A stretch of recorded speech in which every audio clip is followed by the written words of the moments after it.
The paintbrush is your ideal tool for painting corners and for cutting the fine spaces between two areas of different paint colors. Using tape is helpful in creating a straight line of paint and protecting any neighboring surfaces. When using a brush to paint a flat space, set a reservoir of paint, then spread this over the intended surface.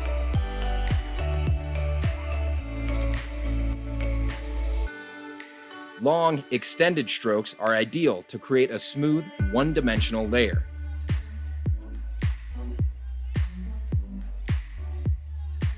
Use the angle of the brush to tuck the bristles into the corner of the transition area.